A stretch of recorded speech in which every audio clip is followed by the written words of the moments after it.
Cowboys Nation, we are live. We are live. What is going on?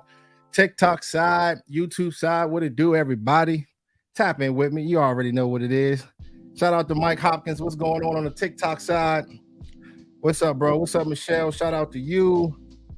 Shout out to everybody. What is going on? What is going on? We in the JC Lounge on the TikTok side. If y'all know about the JC Lounge, you got to tap in with me. You know what I'm saying? We turn up in the JC Lounge. If you're a Cowboys fan, you know we gets down. We got a bye week this week, though, but it's all good. It's all good. Shout out to my man, Chris Angel. What's going on, man? He said Cowboys for life. What's going on, man? You already know what it is, man. Hey, through the good and the bad, you always got to be a Cowboys fan. You cannot be a bandwagon fan. We do not get down like that. You cannot have that. Not that type of energy. What's up, man? What's going on? You say I'm back. Fly Eagles. Hey, yo, you stay in my live streams, but it's all good. Shout out to my man Double R2. I don't know if he in here yet, but what's up, dog? What's good, man? Happy Friday. What's going on? Dallas Cowboys for life. What's up, user? What's going on? I don't see your name on there, but it's all good, though. It's all good, user. I see you. What's up? What's up? What's going on, Mike Autry? What's going on, dog? Hey, Mike, I ain't seen you. Hey, I hope all is well with you. Shout out to you. You always showing love to Cowboys Nation. Thank you for everything that you do. And we got a game to go to, bro. Don't forget. You know what I'm saying? December 10th or the 11th. I don't know, but I know one thing. I'm going to be in Texas. That's all that matters. You already know what it is. Hey, what's good, Randy Jackson? What's going on? Shout out to you, brother. What is up? What is up? He said, what's up, JC? Dallas Cowboys for life. Let's go. You already know, bro. I can't be getting all caught up to all these haters. The Eagles fans, the 49ers fans, we are tired of these dudes, but we got to go out there and go prove it. We know that this is a bye week, but there's a lot of things that we can talk about. We can talk about a lot of production from all of these players. What's his name? Mike McCarthy can do in this scheme. What Dan Quinn can do in this scheme. All types of things, man. So we always got to bring good energy when it comes to these streams. It is always a good thing. Hey, shout out to Regina. What's good, Regina? Hey, happy Friday. Look, I got my drink, Regina. You know how we get down. You know what I'm saying? Jasmine at work right now. My man, Captain Rob, he be working on Fridays, but sometimes he taps in with me. But you already know, I got you guys. You guys always here to turn up with me on a Friday, man. You already know. We get this thing kicked off, always bringing good energy. All right, he said, shout out to you, Mike. He said, what's up, JC? Out of surgery and doing great. That's good, man. That is so good. You know we Iron Man, bro. You always just got to keep your head up. I know we go through ups and downs, but you already know, man. I know you ain't going to fold when the face of adversity hits. You know what I'm saying? You always got your head up, man, and I appreciate you so much, bro. All right, he said, JC, what do we need to do before the trade deadline? See, this is what I'm gonna do, right? So, all right, this is how we're gonna start this off, because I wanted to start off this show by breaking a few things down. Anybody that's on the TikTok side, if you guys want to tap into my YouTube side, this is my main platform, so you guys can be able to see, you know, what's going on and all the pictures and all that good stuff. So, well, let me see. Let me go here. Okay, so we definitely got to talk about my guy, right? So Michael Gallup, right? You guys let me know how you guys feel about Michael Gallup. Y'all know, man, when it comes down to Michael Gallup, like I've always had a lot of respect for this type of player. Very, very physical. He sets the tone. He's been on our team for a very, very long time, but he's only got 1,000 yards in one season. I think that was in 2019. But this year he has 18 receptions, 204 yards, 34 yards average per game. And he's only had he's only had 1,000 yards one time in his career, and he has 3 drops so far this season. The thing is about him, like, I have a lot of respect for him, but when you look at other talent, when you see other guys that's on our team, the Jalen Tolberts, the Brandon Cooks, and all of those guys, I mean, if who's ever stepping up, you got to put that guy in. I understand that he's getting paid a certain amount of money. He's been on the team for a very long time, and he has had chemistry with guys like Dak Prescott. We've seen that before, but when you're going through a new regime, when you have guys like Mike McCarthy being that offensive coordinator, sometimes things change, you know, and we've seen this guy catch so many drag routes, so many slant routes, but only having 204 yards and you're only averaging 34 yards per game, we know that it has a lot to do with Mike McCarthy and trying to get this guy in the system, but he's going to have to step up. You know what I'm saying? Because this is a time where now we're a lot of talking heads. They're talking about bringing in other guys, other players, other wide receivers from other teams that we should trade for. If this guy is about that action, he needs to step up now. There are no excuses for Michael Gallup, and I like him a lot. You know what I'm saying? Don't get me wrong. He's one of the guys that I think that can be a big time impact player for this team to set the tone. But hey, time is running out. You signed this contract. You gotta play within your contract. Hey, thank you so much for the $2 super, man. I appreciate you, bro. Thank you so much, man, for the love, bro. He said, salute Cowboys Nation, go Cowboys. You already know, man. Salute, man. Hey, shout out to my man Craig. He said, Cowboys go by who makes the most money always have. Yeah, but hey, look, you got to stop thinking that way. Sometimes when you see certain situations and you got guys like Will McClay or anybody that's upstairs, Stephen Jones, if a guy is not stepping up, if he's not doing what he got to do, sometimes you got to take those L's. You know what I'm saying? Because we're at a point right now where you see guys like Dak Prescott, you see guys like Jerry Jones, who's getting older now. The time is now, guys. You know what I'm saying? So if you see a person that's a younger player, that's established, that's been going out there and stepping up, doing what he has to do, and you might have to play that guy. Shout out to my man Double R, man. Thank you so much for the love, bro. You're always showing me love, man. I appreciate you. All right, man. Hey, what up, D-Block? What's going on, bro? Hey, yo, shout out to D-Block. Hey, look, man. I got my tequila, bro.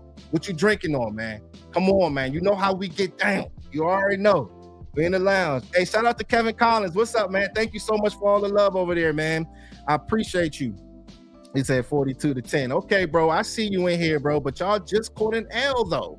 Y'all just caught an L. So make sure you keep that same energy all throughout the season. Y'all not perfect, and y'all can get ran off the field if teams can be able to, if they scheme on you guys right, you guys can get ran off the field. You know what I'm saying? Every time I do a live stream, you guys are always stepping up in here, but just know that you guys can be touched too.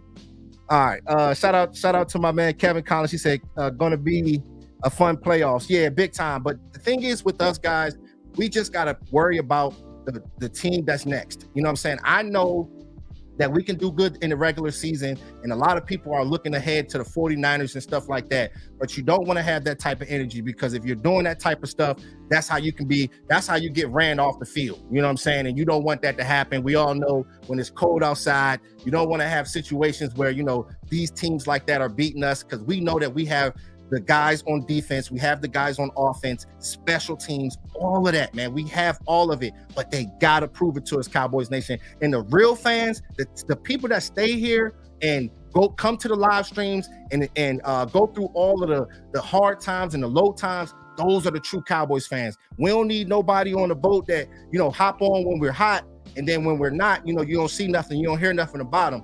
You got to be with us through the whole time, man, the ups and the downs, man. So you already know.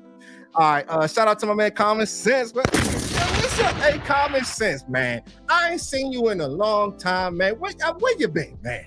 Where you been, bro? What's going on? He said, JC, my guy, finally caught you live again. I know, man. I usually go live like a couple times a week, man. You know, sometimes life, man, it's so many different things going on, so many different variables, and it's just a lot, you know what I'm saying? But the thing is, man, I'm always dedicated to Cowboys Nation and always bringing in good content, man, unique content. You already know I'm always gonna be here for you guys, man. I ain't going nowhere, man. You already know.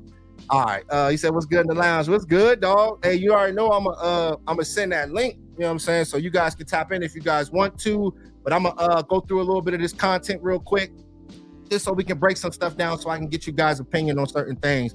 But shout out to my man Kevin Collins, though, man. He's an Eagles fan, but he always come in and show Cowboys Nation love, even though he's the op. You know what I'm saying? There are some cool Eagles fans out there. A majority of them, a plethora of them are some haters, but you're a real one, bro. You're a real one.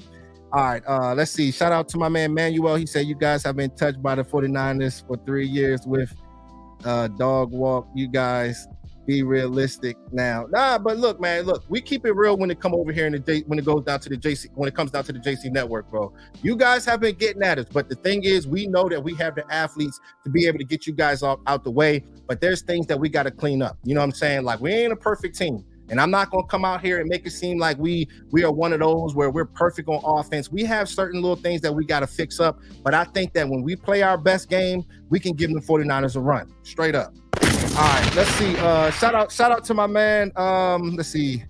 Raymond Gonzalez. What's going on, man? First time in here. What's going on, brother? He said Jerry didn't do any trade stuff last year. Do you see anything that points to big trades this year? All right, so this is what I'm gonna do, right? Because like it's so wild. Before I get into all of that, what I mean, this is what I'm gonna do. All right, so we'll talk about that right now then. Okay, so as far as guys like Jerry Jeudy, what I'm saying? I was hearing a lot of people, a lot of talking heads are saying that, they like Jerry Jeudy, they like his skill set, but he's with, a bad team and stuff like that. He's one of the guys that I want to see go out there and prove it. You know what I'm saying? I do not believe that we need to go get a wide receiver, but it's crazy because when you see guys like Jalen Tolbert and you see Brandon Cooks, what they can be able to do, I don't think that we need a player like him. But it's funny when you see guys like Steve Smith and other guys, they're maligning him, saying that he's not doing what he's supposed to do on the field, not enough production. These are the little things that, and then you've seen him like dancing behind Steve Smith. I mean, that was some weird stuff, but having guys like him, there's only one ball to go around, guys. We got to understand that, you know what I'm saying? And even guys like Devontae Adams, they've been talking about Devontae Adams as well. He's pricey, you know what I'm saying? Like, it ain't no way you can be able to pay a player like him, even though I know that he's an alpha dog. Our receivers, I feel good about our guys, but they just got to go out there and just do their job. And you know what I'm saying? There's so many different ways that you can go about the wide receiver position, and you can go different positions if you want to end up trading for somebody. So we'll definitely see. We'll definitely see. He said Adams will not get enough targets. Yeah, exactly. That's what I'm saying. Adams will not get enough targets. It's either if Adams get enough targets, that means somebody's going to be getting less targets. Michael Gallup might not get enough targets. Brandon Cooks, somebody's going to get less targets because there's only one ball to go around, guys. You got to understand that. All right. Shout out to my man, DC for Life, Texas. What's up, bro? What's going on, man? Just chilling, man. You already know on this wonderful Friday, coming in here and talking football during the bye week. You know what I'm saying? We got to talk about these players. But it's just so weird that I just hear so many wide receivers that people might want, but you got these guys on the team. Jalen Tolbert has proven it in minicamp. Brandon Cooks, we all know the work that he does. Okay, so let's go to Brandon Cooks. When you see a player, right?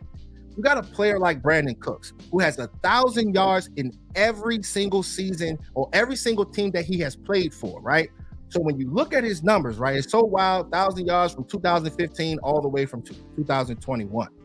All right, so when you look at his numbers this year, he has 13 receptions, 109 yards, and 1 touchdown. That is not going to work. I get the womp womp. I'm sorry. That's the thing. Because the thing is, man, his type of skill set, you have to get this guy involved. He's a speedy wide receiver. He can play inside the slot. You can put him on the outside. Chat box, y'all let me know.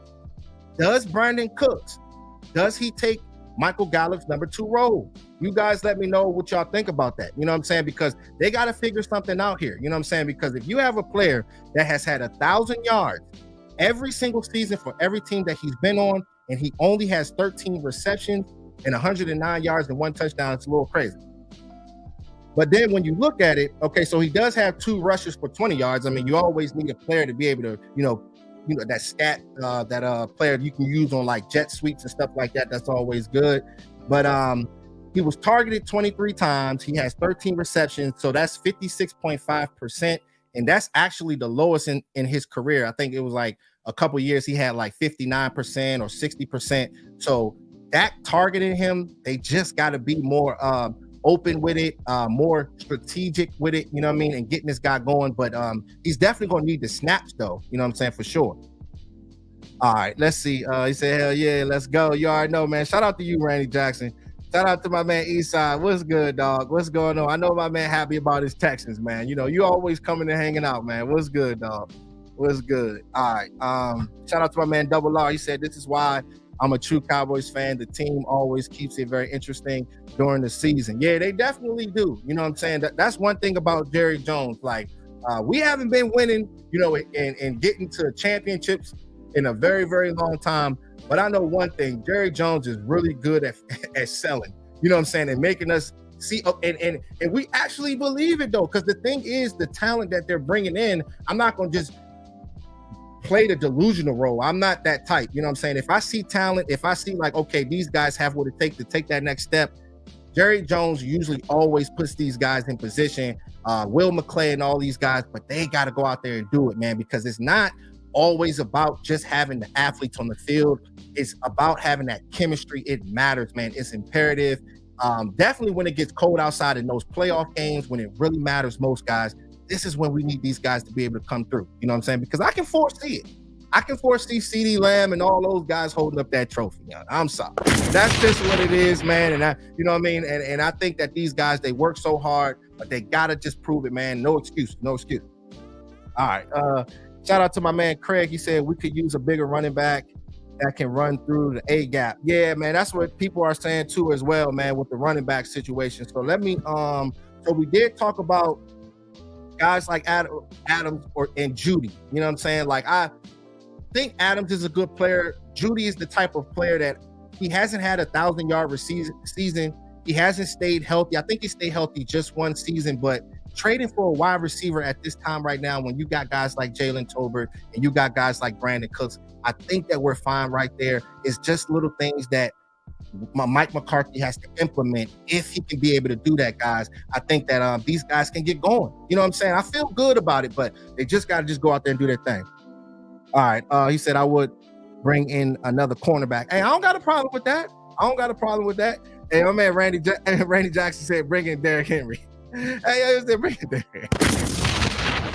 Hey, yo, look, Derrick Henry getting older, bro. He getting older now. You know what I mean? It's crazy. Like, now he's not really running as how he used to. You know what I mean? Usually, it kind of reminds me of Brandon Jacobs. Y'all remember Brandon Jacobs from the Giants? Remember how he was running so much and it was so much that was going on, and then eventually his body got beat up and then he slowed down. You know what I'm saying? It kind of reminds me of that, but he's still explosive. But I don't know, man. I'm big when it comes down to the young guns. All right, shout out to CG. What's up, bro? What's good, man? What's going on? He said, go Cowboys, JC Network. He said, Brandon Cooks, let's get him the ball more. And JC, I can't wait for Marquise Bell and Rashaan Evans on the same field. Hey, yo, big time, bro. Fireworks. It's crazy because we were just talking about Brandon Cooks and the way that you could be able to utilize him. Like, he's been so productive on so many different teams that he's been on. So just continuing to keep getting him involved. Like, if you're not getting him close to 1,000 yards, then that means that something went wrong with Mike McCarthy or Brian Schottenheimer, Dak Prescott. Something went wrong. You know what I'm saying? So you have to give this guy the opportunities. If you can give him the opportunities, it makes the defenses think. You know what I'm saying? And usually when they think, you have two safeties deep, they play two safety shell, and these guys are not sticking 8 in the box. They're not comfortable because they're scared of Brandon Cook's speed. So this is when guys like Tony Pollard can be able to go off, Craig. You know what I'm saying? So they got to earn it, though. You know what I mean? That's my thing. West Coast is good, but you got to stretch the field to scare these defenses. Have them have two safeties deep. If they have two safeties deep, this is when you see screen plays from Pollard. This is when you see jailbreak screen plays from the wide receiver. Little things like that, man, can open up this playbook. And I think that eventually, if these guys can get this thing going, just understand the chemistry and what these guys want to do. Definitely when it comes down to the red zone. If this team is going to take that next step in the playoffs, you got to get this red zone issue together. I remember in the Super Bowl, like when we did see Andy Reid and Kansas City Chiefs, when they beat up on them Eagles and got those guys out the way, you've seen that Andy Reid actually schemed these guys open. And I mean, these guys were wide open. So hopefully Mike McCarthy can be able to do that. You have these jets, these quick type of players, quick twitch type of players. If you can be able to do that, I think we'll be fine. All right. Shout out to my man, Big Benny. He said, sup, JC and Cowboys Nation. What's going on, bro? What's good, dog? What is good? He said, your lives make my day, bro. Hey, thank you so much, man. I appreciate you on the TikTok side. Thank you, man. I go live probably like 2 times a week, but, you know, always got to bring good energy. Always got to bring dynamic, unique content and breakdowns that, you know, they don't usually see on YouTube, man. So that's why we here, bro. You already know, man. We definitely stand on our own here, man. So shout out to you, man. I thank you so much, bro. All right. So we talked about that, right? You know what I'm saying? The wide receivers and stuff like that, I think that we're fine. Don't get so caught up in it. If this team is going to pick up a guy, pick up somebody in the trenches. Pick up somebody on a defensive line. Okay, we got the linebacker Rashaan Evans. I like the player. You know what I'm saying? He pops off on the tape, but he's not making splash plays consistently like that, but he's very physical, and he's always around the ball. You know what I'm saying? We keep it real in the JC Network. I think that LVE has popped off the screen more, but with Rashaan Evans, he's so physical to the point where he can be able to set that tone, just like how we saw that Michael Gallup was doing all these previous years. This is the kind of stuff you need, guys. All right, let's see. Randy Jackson, he said he older, but it takes a lick off of TP early and TP late in the game. What you said? What you think? You talking about who you talking about? You said you said Derrick Henry. Okay, yeah, but I don't know how much they're gonna want him for, bro. But I just know that when it comes down to the running back position, like it's wild. But remember, the previous live streams that we had in the springtime when we were talking about like all the running backs and all the value that you can be able to find in the second, third, fourth round. A lot of these guys, if you see guys like Austin Eckler, remember he wasn't even drafted. There's so many runners that you can be able to find late in drafts, in mid-round in drafts and stuff like that. But trading for one, that's just a little, that's kind of like a little thirsty move. You know what I'm saying, bro? I don't know. Like Tony Pollard, you give this guy $10 million. Let me go to him real quick. Let me see. Tony Pollard, man, you give this guy $10 million. That's a lot of money, especially when it comes down to the running back position. A lot of these running backs are getting paid $4, $5, $6 million. You're giving this guy an opportunity to go out there and be that featured guy and make a difference. You know what I mean? And we've seen this guy put in a lot of work before, guys. You know what I'm saying? But my thing is, I don't know if it's just the injury that he had, but sometimes things can, it could take time for him to be able to get going, because there were questions about him even being able to be ready at this point now this season. You know what I'm saying? So we didn't even know if he was going to be ready, but it's good that this guy's going. And let's go to his stats real quick, because I did put that on there. Let me take another sip of this tequila on this wonderful Friday, man.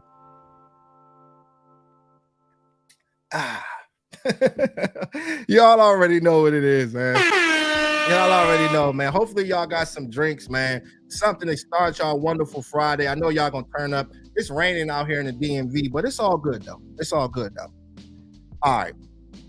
So y'all won't be able to see this TikTok. You know what I mean? So I got my guys' stats on here on the YouTube side, so my peoples can see it over here. Sorry, man. Much love to y'all. Let me get my man's comment out the way real quick. Okay. So in 2023 so far, he has 370 yards, 3.9 average per rush.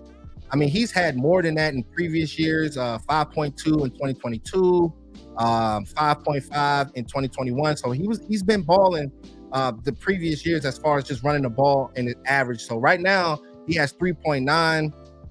It looks good as far as the receiving. 25 receptions, 176 yards. He did have that 60-yard game against the Chargers, so that was fireworks there. But my thing is, here's the thing though, when it comes down to for his first downs, he has 21, and his inside runs, he has 4.5 yards average per carry. His off tackle, he has 3.7. So previous years he's had 5.5, 4.8, 4.9, and then on the outside, right? So just carrying the ball on the outside, that's where he usually does. So if you guys can see at the bottom, I'm not sure if you guys can see it through the phone, but his outside carries, he has 11 carries, and he's only averaging 2.4 yards a carry. If you look at the previous years, he's had 8 yards, 7.7, 5.0. So just getting this guy in space is going to be very, very important. And I know with Kellen Moore, he usually he used to put this guy in space, and he used to go out there and do work, but kind of concerning. And then as far as the yards after contact, so far this year, he after he gets hit, he's only averaging 2.2 yards per carry. Other years he's had 3.7, 3.0, 3.9. So it's crazy, because I know a lot of people say that, usually when you're toting a rock like that and, you're carrying the ball so much consistently all throughout the game, you tend to get tired. And some of you guys might be right. when it comes down to guys like Ezekiel Elliott, being that pounder, getting the defense so tired, sometimes with these scat back running backs, the Felix Jones, y'all remember Felix Jones? Remember when they started Felix Jones, it never was the same. Do y'all remember that? When Felix Jones was a starter, it never was the same.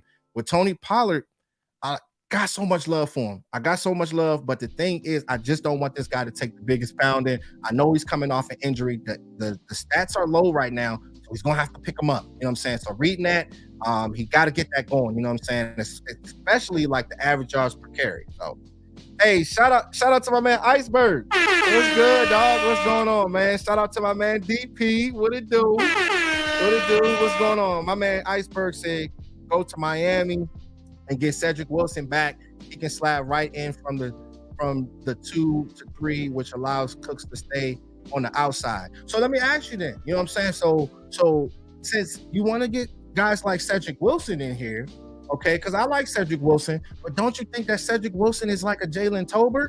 You know what I'm saying? Because a lot of these guys have been raving about Jalen Tolbert. It's been a lot of good energy with him. You got to sometimes give this guy a chance. If you bring in a Cedric Wilson, that means that he's going to be a Jalen Tolbert progress stopper. What you think, bro? So just let me know. You know what I'm saying? Because, I mean, bringing more guys in at the wide receiver position, that means that shows me that Jalen Tolbert hasn't shown enough to you guys and to get, you know, to these most important games. You know what I'm saying? So let me know, bro. Let me know. All right. Shout out to my man DP. What's good, bro? He said, I think we good personnel-wise on offense. It's about execution and utilization. I'm sorry. He said, let TP run outside and Rico up the middle. Yeah, let him run outside. But remember I said that he's only averaging 2.2 yards per carry on the outside. So we looked at the numbers. I got this little sneaky little stat little setup now where you can just, you know, look at all the little things. So when he's running on the outside, DP, he's only averaging 2.2 yards per carry. Do you think that this is an offensive line issue? These guys are not getting to the second level. Brian Schottenheimer not getting the chemistry right with these guys, because it's seeming like when you're going through these games, when these guys are running draw plays, they're running a lot of draw plays and it's not getting anywhere. And they're running these draw plays on first down. Usually on first down, the better defenses, I like to see draw plays on like second down or third down. First down, it's a little bit shaky, but they've been doing it, and it seemed like that offensive line has been caving in, guys. You know what I'm saying? And it's not looking good. It's not looking good. All right. Let me know what you think about that. But then he said, okay, so he said Rico up the middle, mix Hunter on the goal line and replacement for tight end 2, sometimes a run game fix. Yeah, that's what I'm saying, man. You have to mix this stuff up. I do like Hunter Luckby. He has shown that he can be good at the goal line and stuff like that. But, you know, Rico Dowdle, he's a good player too. You know what I mean? But he hasn't had enough burn on the field. But I think that, you know, eventually after he gets going a little bit more, understand what Mike McCarthy wants out of him, I think that he can be something. You know what I'm saying? But the main thing is, you know, blocking for Dak Prescott. Oh, yeah, definitely got a link, dog. Hey, Coach Mob, man, where you been? Hey, man, what's up, man? What's going on? I'm definitely about to send that link, bro. Definitely about to send that link. You know I had to tap in. You know when I'm on here, you already know what it is, bro. Always, man, always. Okay.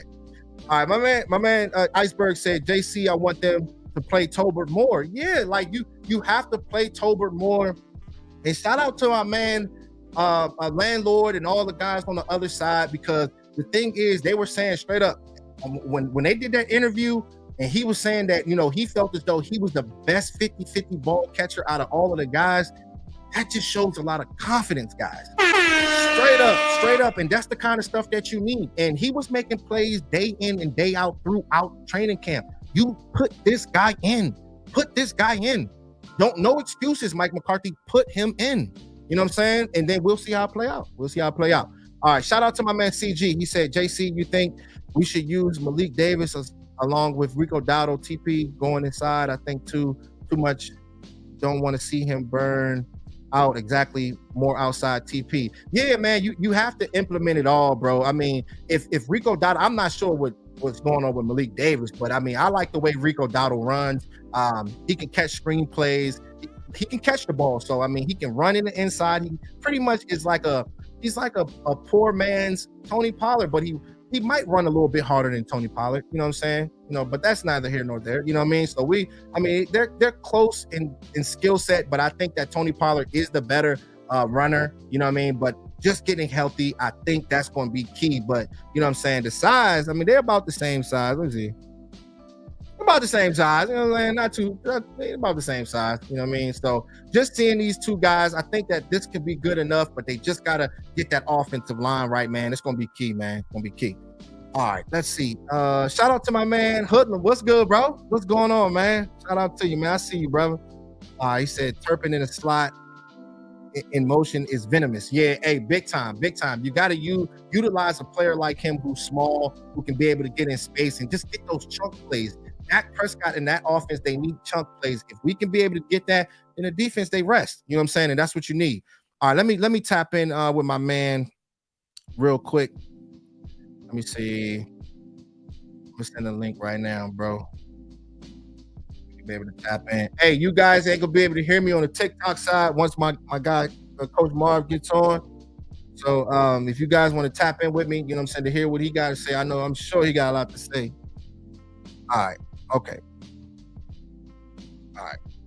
So we're gonna send that link, and I'm gonna take a sip. I know y'all better be taking a sip, man. You know what I'm saying? Come on, man. We only got an hour, man. Take a sip with me, man. Come on.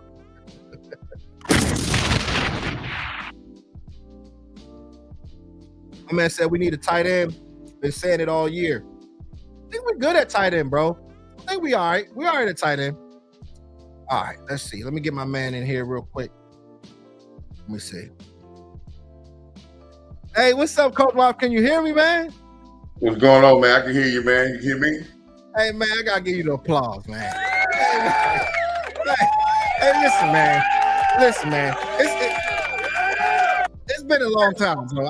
I missed you, brother. I missed you. Man, I miss being, I've been, really busy, man, but I've been battling. I was on a late night last night. Me and I don't know if you know Okoye. Of course, yeah. I definitely know Okoye. I'm gonna get him on the show soon, one of these days. Yeah, we chopped it up. We chopped it up late night for about an hour last night, man. Late night. We discussed the Tony Pollard thing, man. And first of all, I want to say something about Tony Pollard. I said at the beginning of the year, probably in training camp, that Tony Pollard is now going to face what we call the areas of a number one running back.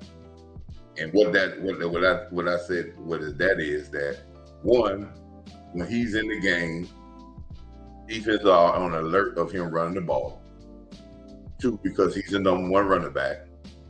Two, if he doesn't come in and have a splash play, or he gets grimy yards, or since he's getting more carries, if his average looks a little different from what it was before, we're going to criticize him. And as we know, the more carries you get, the less your average is going to be because you got more carries. And then if the running game is not quality and clean in blocking, if he does go down to 2 yards or 3 yards a carry, he's going to face the thing of who's the next running back, right? Mm-hmm. Mm-hmm. But I think we taking the last two games and we forgetting about 72 yards against the Jets, a great defense, and the Jets 25 carries and 72 yards. Mm-hmm. 72 yards is a good game. And then the game before that, we had 125 yards. Now we're into the point now we had a game against San Francisco. We only had 8 carries, and then we talk about a game against the Chargers, where I don't think in the San Francisco game and the Chargers game, our offensive line blocking was crisp and clean. Let's take for instance, where Tony Pollard would have been the hero of this game. When he caught the broken pass for 60 yards, right? Mm-hmm. Do we remember the next play? The next play. That play was, real quick, Coach. That play was huge for me in fantasy, bro. Right. And I'm telling you what would have been even more week. huge. Yeah, that was huge. Well, I'm telling you what would have been even more. Would have been more with your fantasy. In the next play, they took a timeout. TP came out of the game, but they had a timeout, so he came right back in the game. Mm-hmm. Do we remember that they gave him the running back? They gave him the next play. They gave him the carry around the end. He made a guy miss right by the sideline, dipped back in, and got 9.5 yards. Yep. But that play got what? Called back because we had a holding call with CD Lamb. Yep. So then we go 2 plays. We get the CD Lamb catch inside the 5-yard line. Yep. The first play that they give him the ball inside the 5-yard line up the middle, he would have scored, but we didn't even block Bosa at all. So what? The offensive line, that wasn't not a physical mistake. I think that was a mental breakdown where we left Bosa standing in the hole, and he got tackled, but he still got 1 yard with the defensive lineman standing right in the hole. Mm-hmm. Then we go away from running the ball, and here it is on the goal line a couple of games ago, where him and the Dak Prescott ran into each other. But if he had got the ball on that time, the hole was there. Yep. I'm saying is this, and I'm not denigrating the offensive line at all, but my film study says it's not clean. You having mistakes by 1, sometimes 2. Giannis did not have a good game in the run game on the Chargers game, right? The Charger game. Mm-hmm. Tyler Smith did not have a quality game as well. Mm-hmm. This is a trap scheme. Our tight ends did have a great ceiling game, and it's all about finishing blocks. Yep. And I think TP is going to be all right. I think we have a quality running back, but I think when we have a game that maybe that is not the running game that we want, and is a mucky game, we over push and think about we getting a running back. I think about it like this, JC. 2 things that are complementary that we don't look at as fans, and I want to school fans on this. Stopping the run is a collection between linemen and linebackers. Yep. Gap integrity. The ball is a collection between offensive line and running back. Yep. You can have one and the other not participate well. It's going to make the other look bad. So, again, I think the Cowboys going to go into this, and they're going to give Rico Dabo his carries. They're going to give, if they keep Malik Davis there, they're going to give them their carries. I don't think that Tony Pollard is going to get all the carries, but I think that they're going to have to get cleaner and a little nastier up front. That's all I can see. I can see maybe because that line hadn't played together. And again, you got to understand, when you're a nasty line and you finishing blocks and finishing people like Tyler Smith used to do, sometimes in that locker room, you be like, hey, man, let's block people. Let's not try to pancake guys and throw guys to the ground, because we have had players get hurt with what we call friendly fire. Yeah. And sometimes it's a thin line between being really nasty and finishing guys, and then that caution of saying, I'm just trying to get the block done and not throw guys and fall into other guys' legs. Yeah. Thin line with that. And one thing about a running back also, JC, a running back has to have confidence as well. So patience. Yeah, but you could hurt it. When I was a defensive coordinator, what we always try to not let the running back see green grass. And if we can continue to not let him see green grass, or maybe make some tackles in the backfield, which hurts his yards per carry, right? Then he is a little hesitant because he doesn't have the confidence that the hole is going to be there. But once you get a running back that gets in the flow and he's hitting the hole, even though he knows he got that feeling he can get there because he feels confident in the blocking, you see a guy that runs a lot better and a lot smoother, but you try to take the confidence from the running back. And in the Chargers game, I think we never gave the running back that confidence. Mm-hmm. And plus, we only ran 2 outside plays with TP. One got 9 yards and one got 7 yards. That's good. Because right. look, based on these advanced rushing, these stats on the outside runs, he's had 11 attempts. So 2.4 average throughout the whole season. The other previous seasons, he's had 5. He has 8 yards per carry, 3.6. Then he has 7.7. So, I mean, they're going to have to make a difference. They're going to have to figure something out. I think it's the offensive line. If these guys can be able to get to the second level, certain little patterns with Brian Schottenheimer, however they try to scheme things up on his offensive line. But I think that with Tony Pollard's type of skill, what he can be able to do, catching the ball and slowly reading, because, you know, this type of zone type of scheme, I mean, it's patience. You know what I mean? And that's what I want to correct you on, JC. This is not a zone running scheme. This is a trap running scheme. You watch probably on 80% of the plays that he ran last week and in the 2 previous weeks, they have pulled linemen. Mm-hmm. When you pull linemen, that's not a zone scheme. That's called a zone trap. That's called a trap zone scheme. Yeah, they're moving linemen and pulling linemen more in their running game than they have done in the previous years. Mm-hmm. And sometimes where that gets you in trouble is, it doesn't get you in trouble. What is most important with that is the backside and the front side block.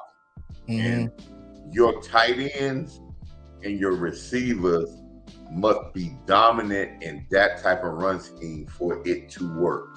Yep.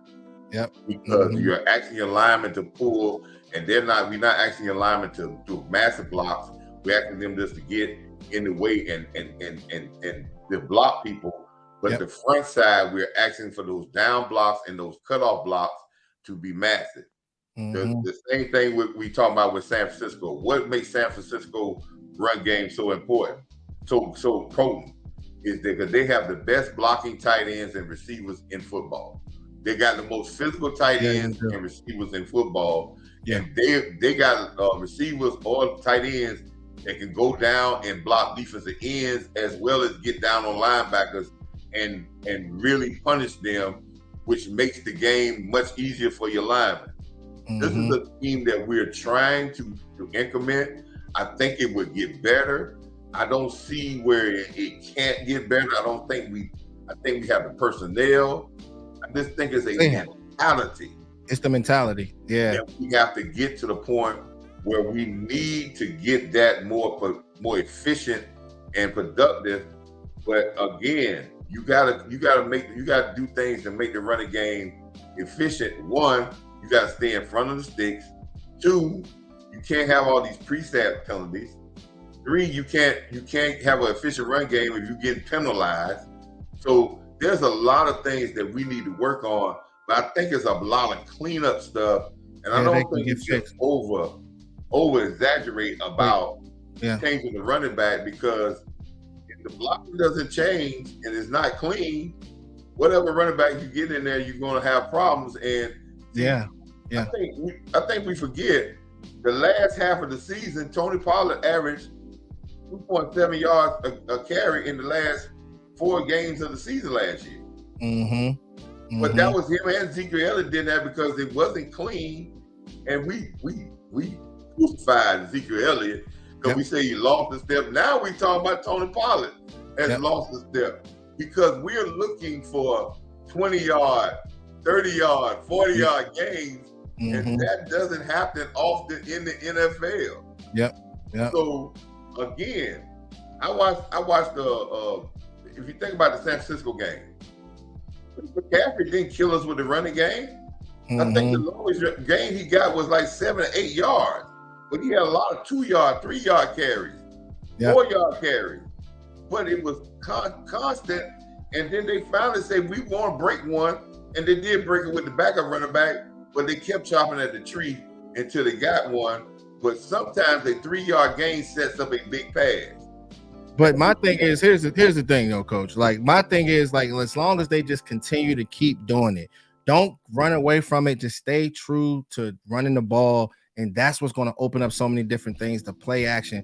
I think that eventually the offensive line, everybody will just get it together. But you have to keep keep on keeping on. In the words of my man Jerry Jones. Yeah, you go right. Keep on keeping on. It's key. You know what I'm saying? But the running game with guys like Tony Pollard, I do like Rico Dowdle, the way that he can be able to catch the ball. He's a slasher as well. If they can be able to implement it. It did throw me off though with Deuce Vaughn. That threw me off. That threw me off. I wonder what was the whole situation with that. You know what I mean? Because a lot of people were talking about Deuce Vaughn, not playing this game and stuff like that. I guess they wanted to get a heavy dose of Tony Pollard and Rico Dowdle. Well, Deuce didn't play well. Let's look at something else about TP and Rico Dowdle. Hey, shout out to everybody in here, man. Make sure y'all smash that like button, man. 20 people we got in here, 19. Hey, shout out to everybody. Smash that like button and beat this algorithm for me, please. But TP and Rico Dowdle, I think we looking at that advanced stats. But let's watch the film on Tony Pollard's pass blocking. On the touchdown pass that that Dak Prescott threw to go ahead touchdown pass. It was Tony Pollard that stepped up to give Dak Prescott that time. Yeah, his blocking has been impressive and very physical. So we here it is again. And I think we're doing the exact same thing we did with Ezekiel Elliott. Ezekiel Elliott did other things, and we just he ain't getting them but so and so yards. He ain't give him 1 or 2 yards, and we killed him. But he was an outstanding blocker. Tony Pollard has taken the mantra of being a block, and he's an outstanding blocker. So we looking at, we want 30-yard, 40-yard runs to say a running back is run, but this is the NFL. I like the gritty runs. Runs come very few and far between. Yeah, I like the gritty runs, bro. You know what I'm saying? Like in between the tackles, those 8-yard runs and stuff like that. That's the kind of stuff that gets Dak Prescott going that I like to see. You know what I'm saying? So it don't always got to be the chunk plays all the time. Just continue to keep doing what we're doing. But I did want to talk about this, though. I did want to break this down.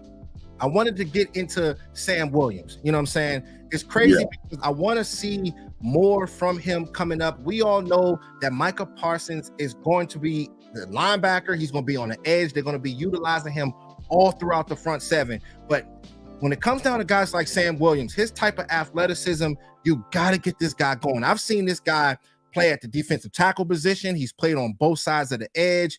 He's a very, very good player. If we can be able to get this guy going, I think that this front seven can be that much more better. But it's crazy, though, Coach Marv, because I thought that he will have a faster start of the beginning of the season. But now that you got guys like Micah Parsons just roaming around all throughout the front seven, I think that Sam Williams is going to be one of the guys that we can be able to get going down the stretch, bro, especially with this type of athleticism. Yeah, we got athleticism, but check the tape. He's not playing better than the other defensive end. Yeah. I think we get hooked up in saying, "Oh man, he should have that." But it all comes down to play. He doesn't set the edge when he's out there. He doesn't set the edge as well because he's working on trying to be athletic, but he gets turned. So again, it's about when you have your opportunity. Yeah, but he was doing that. He was doing it last year. That's what's confusing me so much. But this year, it's not so much. There's other guys that's setting the edge better. That's key. You know what I'm saying? You got to have that with that type of defense. This is where you get it with players. You always look at a large sample size. Let's say it like this. And this is where we can get a problem with grade. If I have a guy that plays 10 plays and he does well on 6, and he has a higher grade than a guy that played 35 plays, right? We look at a guy that played 10 plays, all say, "Oh man, look at this grade, look how great he is." But he only played 10 plays. So if you have a couple of good plays there, we say, "Oh, that's flashes." Sam needs to get to the point where he gets better as a complete defensive lineman. If you look at him, he's not playing better than Fowler. You're playing Michael Parsons at defensive end. Yeah, they're playing him. Yeah, but I thought you were big on Sam Williams because I know you wasn't big on Dante. I know you wasn't big on Dorrance Armstrong. And that's my guy. And let me speak on Dorrance Armstrong. I wasn't big on Dorrance Armstrong. Say it again. Armstrong is playing. He's playing better.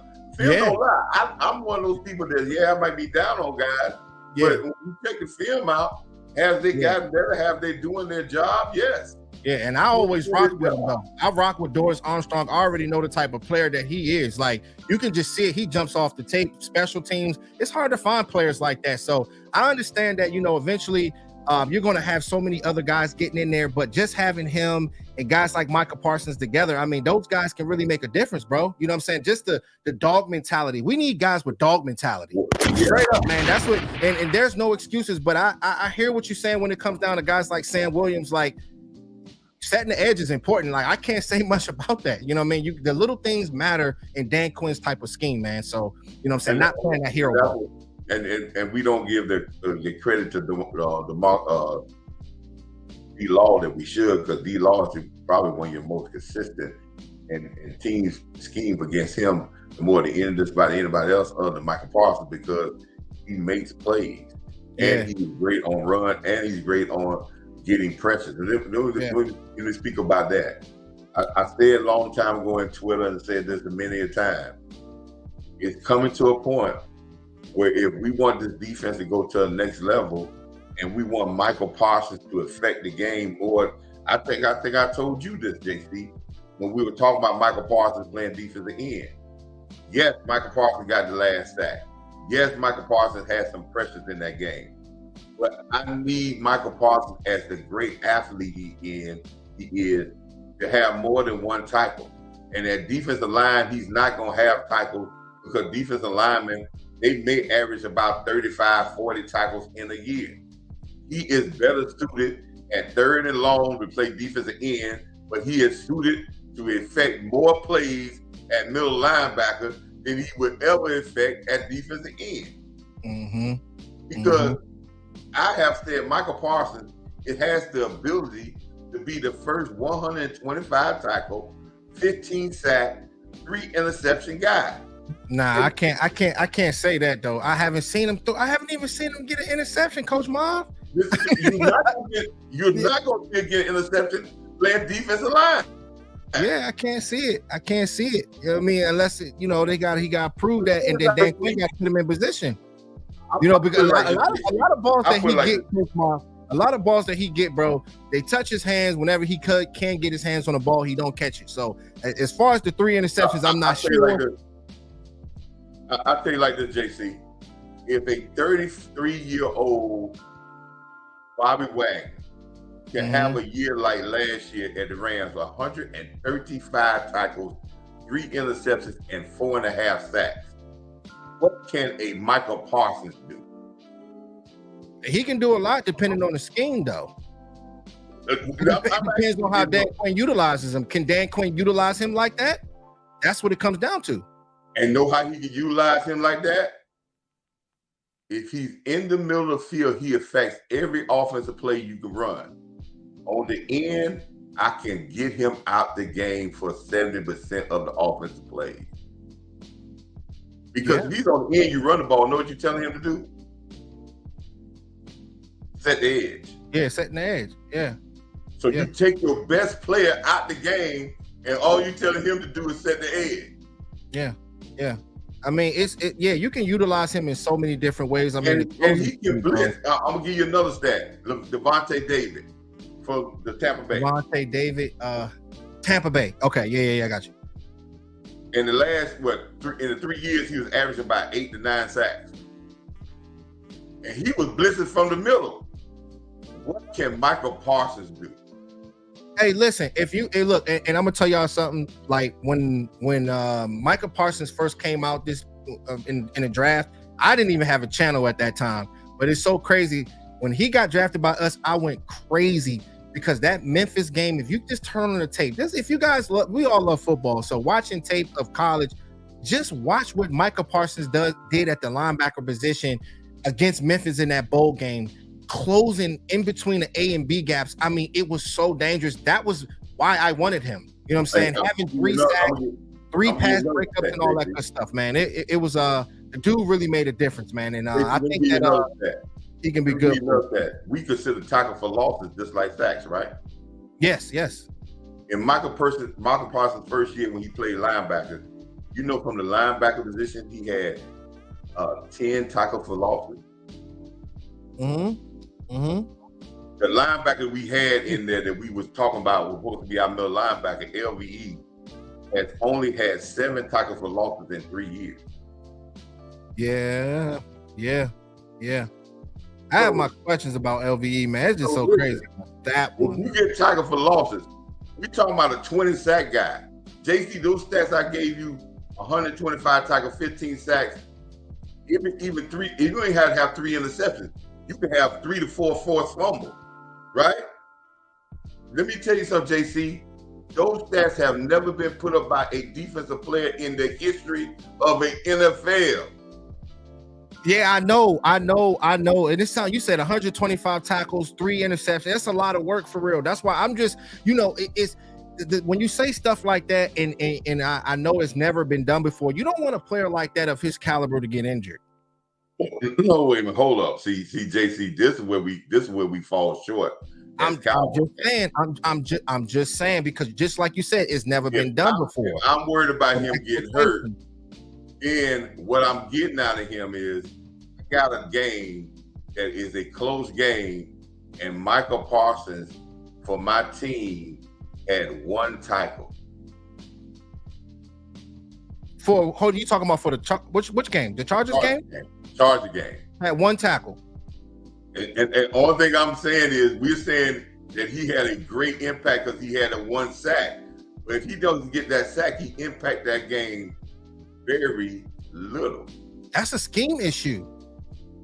Because he needs to be in the middle of the field. I'm really... on 3rd and long, or doing down the stretch when we behind, he is not. He will affect the defense better with his speed off the ball. He will still get his blitzes. He will be a nightmare for guards and centers. I'm telling you, guards and centers do not want to block him in the pass rush. Hold on. So you don't want him on the edge anymore, or is it just what linebacker? He can play edge on 3rd down. He can play edge on 3rd down and rush. I just think that, whenever he's not playing on the edge, like you want to have him. I think it has to be a mix of both. I'm sorry. I mean, because you don't want.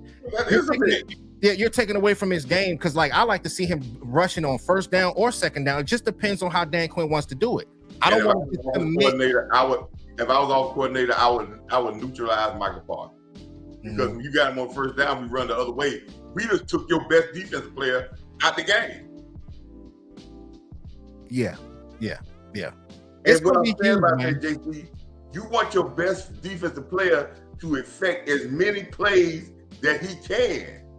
Not just a limited amount, because if he's in the middle of the field, how can you run away from him? Yeah, exactly. You cannot. You cannot run away from him. It's hard to identify him. Yeah. If he thinks it's going to be a pass, right, and we say it's the 1st down, he checks, he come blitzing. You can't go away from him, and then we try to go. Let's think about screen passes. What has hurt us the most every year? Screen passes. Who is going to run away from a Michael Parsons if he comes downhill on the screen pass?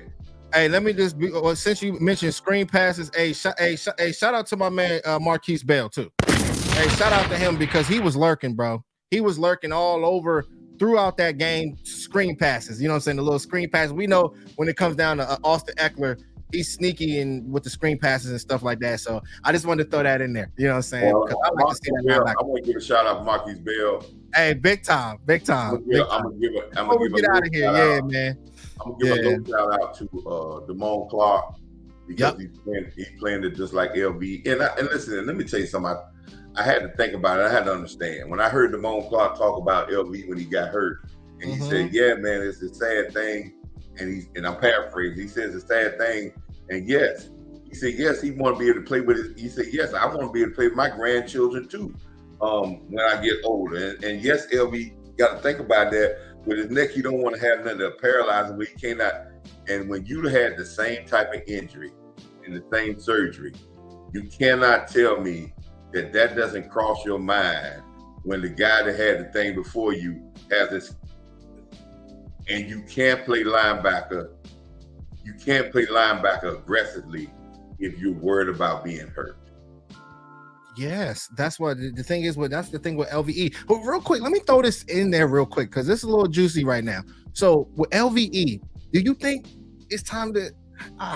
We keep it real on the JC Network, but I don't. Seeing my man get injured so many times, it's been a plethora of times. You know what I mean? Yeah, Do you think it's time for this guy to start thinking about wrapping it up? Because you don't want.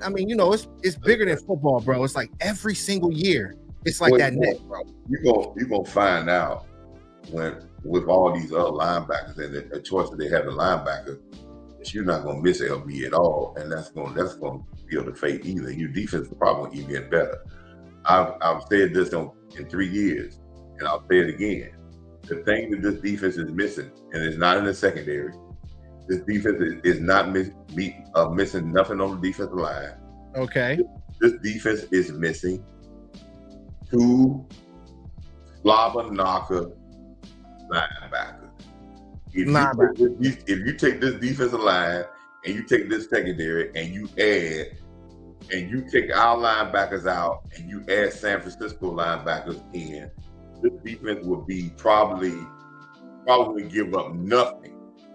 Yeah, that's why. Look, it's so crazy because like I was telling the guys, like I play. That's my favorite position, man. Linebacker. I played that all my life throughout Little League, and I understand that they want to get the RKGs, they want to get those kind of guys, but sometimes you need to get those vicious dogs. I mean, that's just what it is. When you see those guys, vicious dog. They got a vicious dog. And when you see the guys like Dre Greenlaw and those guys on the San Francisco sky, we're just talking about the linebackers, but just having that type of energy, that's what you got to bring at the linebacker position. And I think eventually we can. You can find those guys in the second, third round. Rashaan Evans, I don't know your analysis on that guy, but he's a solid player. But I mean, he really didn't jump off the screen as much to me. But I mean, he can make some plays. He'd be around the ball a lot. And I think that he can be a physical guy for us, bro. What you see on Rashaan Evans is a strictly downhill linebacker. I'm about to do a film session. I'm almost done with that. Downhill. And when you play around defensive line like you have, and as well as you got a guy like Michael Parsons that is disruptive, you have now got the light, the green light to go get it without any hesitation. And if you got a green light to go get it without any hesitation with all these other good players around you, if you're an aggressive guy, like Bell just showed you, he just learned it, but he found out and say, hey man, I got so much respect for him, bro. Yeah. He said, D-Law is taking up blocks. Hankins is taking up blocks. Michael Parsons is getting, they paying attention to him. The green light to go in a hole without nobody really trying to get to me or coming to me late. All thing I got to do is be aggressive and I can be a star. But if I sit back and wait, I would get caught up in the trash. But if I'm just aggressive, and when they put Evans on the field, you're going to see a guy that's going downhill. When I hear people say, but a linebacker, his coverage skills is not. When you open up the job description of a linebacker, JC, what is the first job duties of a linebacker? You said what's the first job duties of a linebacker when you open up the criteria of linebacker? What's the first job duty? Guards watching the run, stop the run, and be physical. Yep. If I want a guy that can cover, I'll play a defensive back at linebacker. If that's the first job duty. But if the first job duty is go down here and stop the run, I want you to do that first. The same thing I said with tight end. People be talking about, oh man, the tight end got to catch the ball. What's the first job duty of a tight end? The block. Blocking. Yeah. If I want a guy to go out and catch passes, I'll play receiver at tight end. Yep. It's definitely gonna be good, man. It's so many things that's going on. You're right about that, and I think that this defense is going. Sometimes JC, subtraction when we see a guy. Sometimes we have somebody, and then we have a chance to see somebody different. Sometimes that's not a bad thing. Sometimes I ain't gonna say a blessing in disguise. Someone get hurt, but sometimes it's unfortunate because football, that's how it goes. But you have a veteran guy that's an aggressive guy, and he understands. As he came from Alabama, when guys are doing their job up front, he's got free will to go in. And once we get that linebacker, and oh man, you know him and Parsons at linebacker, when you get that stuff and Parsons can freelance. Yeah. Oh man, and be around the ball every play, not just one play. Yeah. Parsons around the ball every single offensive play. Exactly. Hey, shout out to my man Dwayne Brown. Hey, what's good, bro? Shout out to you. He said Bell is too light to play linebacker. It's kind of crazy with that because like he kind of reminds me, and I want to get your thoughts on that too, Coach, because the thing is he reminds me of a Deion Jones. You know what I mean? If you guys know Deion Jones, I mean, I think Dan Quinn coached him. I think with the Falcons. Not the biggest player, but very, very aggressive, very, very instinctive. Like he has that linebacker mentality. If they can be able to just keep him out of harm's way, I think that this guy can be able to make an impact within the gridiron. He's been doing it, bro. I mean, if you just the plays that he was making against the Chargers, just roaming sideline to sideline. I mean, I know he's not the biggest guy, but you can get another guy in there. But if you can just implement him, I guess at the strong safety position, that linebacker position, I think he'll be fine. But this dude's making a difference. You know what I'm saying? Yeah, and I can't wait to do a breakdown on him this game too. I agree with your guy that said about him being too small to play linebacker. He's small. Now, he's small, bro. He's small. Let me tell you about the Chargers. The Chargers didn't really attack him with a lot of running plays where they were featured in really playing power football. Now, he can last in his aggressiveness and he can get by at linebacker. Again, it goes back what I've been saying for the last 3 years. Mm-hmm. If you have a certified thumper beside him, he can get away with being a linebacker because that thumper is going to intimidate guys and taking all the smoke from him, and where he can be able to roam. If you put a small linebacker with a non-finesse guy, he's going to get exposed for being small. So who's finesse then? Okay, Damone Clark or LVE? Right. Now, put him beside a Parsons or a Evans, he's still going to be free because you're going to have to count for them because they are, if you don't, they're going to knock your damn head off. Shout out to my man CG. He said, JC, Coach Marv, my question to you, why do you think Mozzie Smith is not making a big impact at defensive tackle his rookie season? If you watch his film on there, his film is not bad. He's not going to make a whole lot of sacks. It's not. It's really not. He's not going to get a whole lot of sacks, but his run defense and his leverage and getting off has gotten better. His get off has gotten better. He's gotten better every game. It was a play in the Chargers game where Osa made a play in the backfield. Made a play in the backfield where he got a tackle for loss. But Mozzie was on the defensive tackle on the other side, and if Osa didn't make the tackle, Mozzie was going to make the tackle. Mm-hmm. So he's doing better. His game is not going to flash off the screen like, well, we flash. If you even think about it, Hankins, his game ain't going to flash off the screen. They didn't bring him in as he gets better and his role gets more, he was flash. But right now, they just play him in situations where he's the rotational guy, and he's not hurting the defense. He would get better as the season go on with like most rookies. He's going to get better as the season go on. But sometimes if we're not looking at film and watching him every play and not seeing one play he gets beat and say, oh man, he's garbage. Again, when coaches look at film, they don't look at this one play. They look at the whole thing because they understand that the guys that they're playing get paid too. So there's going to be some times they're going to lose. Yeah, right? Yeah. So, I mean, this is the NFL, man, and I think that he'll be fine. You know what I'm saying? I think it definitely takes time.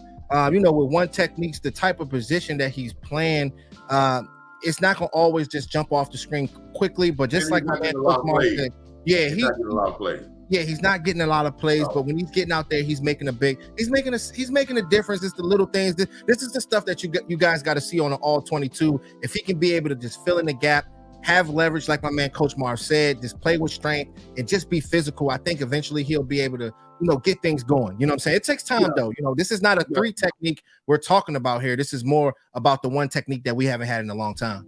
Yeah, you got some players that get upset, and they, even when we were talking about Sam Williams, some people get upset. And there was, I think it was 2 games, I think 2, maybe 3 games in this season that the defense only played like 45, 46, and I think 44 snaps. When you have such a big rotation in our defense, when we have a game, we don't play them but 44 snaps. There's gonna be a lot of guys. They're gonna give them about 10 snaps in the game. The rotation of players, so they get upset because they get. But that was just how the game flowed. We kept the ball off the whole game, right? Yeah. So there wasn't that many snaps, and the defense played well and got turnovers as well as got off the field. So when you have a game like San Francisco, when we play like 60, 70 snaps, then our rotation is gonna be deeper, and everybody's gonna get more of an opportunity. But when we play very few snaps, which I'm not no problem with that, it's gonna be a lot of guys gonna be mad because somebody might not get them a 5 snaps. Yeah, that's just how the game feel, you know. That's true. Everybody can't get a lot of snaps, but like I said, you're going. Hey, I want to go say this for JC. Boy, I got to go, but I'm gonna say this about. Yeah, it's so much stuff to talk about, bro. Yeah, that's why I'm about to get out of here too. I'm gonna say this about Parsons. Yeah, and I say it again, and I will say it again. I'm not saying that Parsons we're not going to utilize him as a defensive end rusher or a pass rusher from the middle. I'm not saying that. But he probably would be playing middle linebacker when he's coming forward to press the issue probably 60 to 70% of the time. But when you have an athlete with that speed and that aggressiveness, he's going to make you go away from him wherever he's at. And now you're making the offense find him because he's playing the middle. He's going outside. He's coming from the middle to the outside. He's coming from the inside out. He's doing now. Yeah. You make a player of that magnitude be a part of more plays. Yep. And when he's doing that, I understand you talk about the physicality. Yeah. But when you got him in a role where he's coming, you cannot key on getting people to him. Yeah, but you're gonna have a lot less physical punishment than he would be standing at that defensive end taking chip blocks and double teams all day. So why didn't they think about this from the beginning? No, why didn't they think about this? Because sometimes we get caught up in the emotion, and we get caught up in this emotion with our fan base. Our fan base thinks sacks is the most important thing in the whole wide world. And to be honest, let's be honest, it is extremely important. It's extremely important, but it's not everything. That's what people get caught up. They get caught up into getting after the quarterback. We know that they get paid the most, but as far as the team, if you can utilize this guy as far as the linebacker, just like my man said, everywhere throughout the field, on the edges, left side, right side, it's gonna make a difference, man. Hey, shout out to my man Dwayne. Thank you so much for the love, bro. Hey, look, man. Hey, look, we don't do too many streams, man, but thank you so much. I appreciate you for all the love. It's been a long time. Don't get too many, you know what I'm saying? But look, man, love you, man. Thank you so much. He said, great show and knowledge from Coach Marv. Thank you so much, bro. We appreciate you, man. Hey, JC, I wanted this pay. See, we try to push it off to come out. But he's playing defense end because he getting paid. Because if he's named for the defense end, he's gonna get paid more. TJ Watt has always been labeled as a linebacker, which he is a linebacker. 2 years ago, you know how much TJ Watt getting paid per year? Man, he is getting bread. He is $28 million. The only reason he get 30 because he signed his contract before Donald. Yeah. I don't care if Michael Parsons plays safety, he plays a linebacker, he plays defensive end, he plays nose tackle. For the impact that he's gonna be on the team, he's gonna get $30+ million regardless of what position he plays. It makes no difference. And if Dallas don't pay him, guess what? Somebody else will. Oh, no. Chill, man. Come on, man. Nah. I don't want to hear that juju, man. I don't want to hear that juju. That's just the bottom line to it. Yeah, it's a business. It's a business. I see the Cowboys trying to do something, and right quick, the throws to Michael Gallup, I've had a lot of conversation. I would say this, JC, you may use for another show. It's two things that I got. They two conspiracy things. One. Oh, here we go. Come on, Coach Miles. One, and I had to think about I had one. conspiracy, one of them little crazy little sound effects, but it's cool. Yeah. One is that's Dak boy. And Dak knows if Gallup doesn't have a great year this year, the Cowboys have an out with his contract. His most of his guaranteed money gone. His contract had a 3-year out. He'll be his 3rd year going. He can get out. So I don't want Dak to say, I'm trying to save my boy and I'm trying to make him a second wide receiver. Because I would say it like this. JC, you could look around the whole entire NFL last week and the weeks before that. There is not another number 3 receiver that got over 10 targets in a game.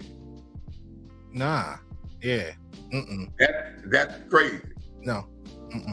They don't get number 3 receivers don't get 10 targets. No way. Okay, now, second thing. I don't know if the Cowboys was going here and saying, hey, let him be a star. Let's try to make him a star against the Chargers because we might get off on him early and let him go in a trade. We trying to push his value.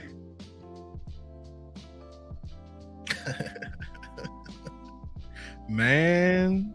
Because if you're gonna get off him, you're not gonna pay him at that as number 1. I'm put it like this: if he's a number 3 receiver, you're not gonna pay him $13-14 million for a number 3 receiver. That's not gonna happen in the NFL. He's not gonna do that. He knows that. Everybody knows that. So what I asked Dak is this: do what's best for the team, and if Gallup catches some passes, it's just so unfortunate, man. It's wide receiver. It's so much stuff to talk to you about, dude. I'm telling you, man. It's so easy, man, with Michael Gallup, man. Like, step up, dude. Come on, step up. Like, the thing is his type of ability, like how physical he is, how much he can make a difference. I've seen him catch those big catches, Coach Mom. I've seen the slants. I've seen a lot of big catches where you can hold on one second, Coach Mom. Like, because the thing is, like, when you're going through like the feel of the game and you see that Michael Gallup is catching that first down, a slant play or a dig route, and he's getting hit, but he's still catching it. Sometimes that can be able to set the tone and change everybody on offense. That's the kind of energy that Des Bryant brought. That's the kind of energy that Michael Irvin brought. And that's why I see from him like a poor man's version, but I haven't seen that much from him this year, though. That's the thing. You know what I'm saying? I'm over here trying to fight for him, man. That's my dog, man. Let me say what you just said. Change the energy, right? You never change the energy with your 3rd wide receiver. You do that with your 1 and 2. It don't matter. It don't matter. It does. Because the examples you use, the people you use as an example. But the key is drafting well. You use Michael Irvin and Des Bryant. The players that you use as the example were what? Yeah, but there's some slot receivers that set the tone. There's slot receivers that change the game. And they're number 2. They are not number 3. I mean, you seen some good slot receivers. Come on, dog. We can go down the laundry list. Come on, man. Come on. This is the thing about it. Gallup is the 3rd best wide receiver on his team. That's true. It's looking like it, dog. It's not looking like it. It was before the season even started. I thought Gallup. That's the thing we get.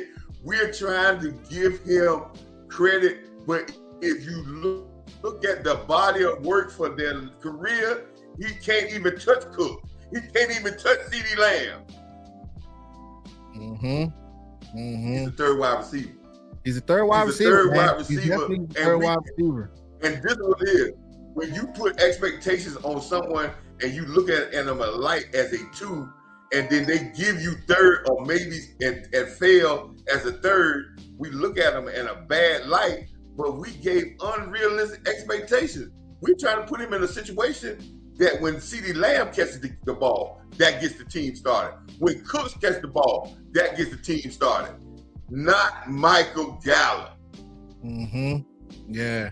It's tough, man. It's tough, man. It's tough. That person got to understand the pecking order is the dogs eat first. I have never seen the third male lion in a lion group say he get to eat first before the first two get to eat. That don't happen. I know, right? Before we get out of here, though, like it's so much because it's been a little while, bro. I know it's been a lot because I don't go live too much. Hey, shout out to Amp Sports too. What's good, bro? What's up, man? Hey, welcome to the lounge, bro. I got my drink. You know, I know we turning up over here. My man said, "I'll take those." Man, that's my man. Hey, man, 100. Yeah, I'll be seeing y'all. Dog. I'll be seeing y'all. Hey, shout out to him. He said, "I'll take OBC right about now." Yeah, you gotta know your place, man. And Dak Prescott needs to know his. Dak Prescott needs to know the pecking order of the people in their place, and understand that if I've got 10 targets and I'm going to miss with 7 of the 10, I'm going with my horse, because you throw the ball, who paying you, and paying you when a receiver pays a quarterback. How he pays the quarterback? He catches the ball. Yep. If I throw a pass down the middle to my third wide receiver and he drop it, damn it, JC, he won't get another pass the rest of the night. Yeah, he's gonna be facts. Big facts. That's it. He does. Hey, he get that one chance to catch a perfect thrown pass. But I ain't seen Michael Gallup drop balls like that though. It seemed like he wasn't even getting off the line of scrimmage, like his release. But Michael Gallup dropped the easy ones and he catches the most toughest one. That's been his whole career. Oh my gosh.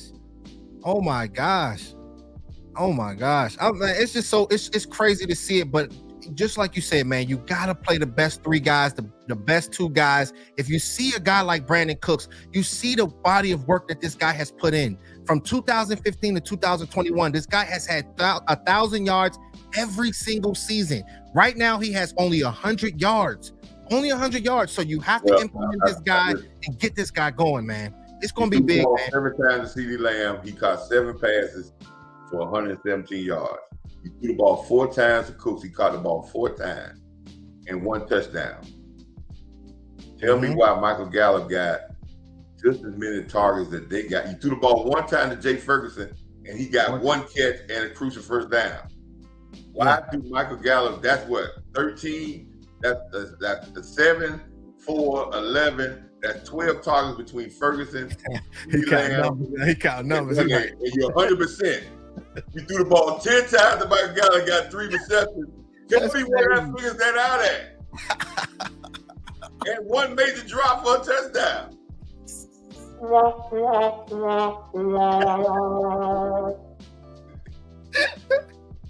Hey, look, man. Hey, I appreciate y'all so much. Thank y'all so much, man, for tapping into the lounge, man. It's been a long time, Coach Mob, man. We definitely missed you on here, man. You already know. Man, salute, man. The JC fan base, man. Man, y'all keep supporting this guy, man. Send those super chats in, man. Let the man know. Share his content. Hit those like buttons. Do everything we can do, man, because we need content like JC and his group brain, man.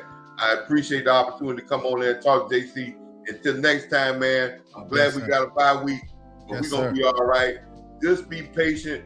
And JC, I got some keys to victory, man. Inbox me an email address on Twitter, right? And I'll send it to you. All right? Yeah. Hey, most definitely. And look, one thing though, right? It's so crazy when it comes down to like teams like the Eagles, and they talk so much about Dak Prescott, but they got to look at certain little situations where you see guys like Jalen Hurts throwing 7 interceptions in the last 6 games. It's crazy when it comes down to the Dallas Cowboys, man, because it's so much attention that's shifted towards us. And I think that when it comes down to Dak Prescott, he's going to get it. I believe in Dak Prescott. We needed this bye. I think it's going to be good. Playing against the 49ers, playing against these teams, we're going to get to those guys, but we got to focus on the regular season. You know what I'm saying? Once we get there to the regular season, get these guys out the way, I think that we'll be fine. But there's so much things to talk about, man. So much things. I appreciate y'all, man. Hey, look, man, it's been such a good time. I appreciate y'all most definitely, man. Go ahead, JC. Don't let people around you talk about Dak Prescott where you. Man. Hold up. This is the warning. Don't let people. There's so many negativity around Dak Prescott it makes us as fans put unrealistic expectations on the person, because then we start wanting him to be perfect. Exactly, bro. Exactly. But it's just so much attention that comes down to the Dallas Cowboys. Everybody's focused in on us. You got all these guys. Look, you see guys like Keyshawn Johnson. Remember when he was playing, or he was with ESPN or wherever he was at, he used to be fighting for the Cowboys, but now it's like he's scripted to be against the Cowboys. They can't. Yeah, that's where, he got to be scripted. He got to be scripted. They're scripted over there, bro. And he played the Cowboys. He know what the scrutiny is. Yeah, dog. That's how that scrutiny comes. Oh, man. Hey, look, man. Hey, I appreciate y'all so much. Thank y'all so much for tapping in. Hey, we'll be back on Coach Marv. You already know what it is, bro. All right, man. Salute, brother. All right, y'all. See y'all later, man. Gone.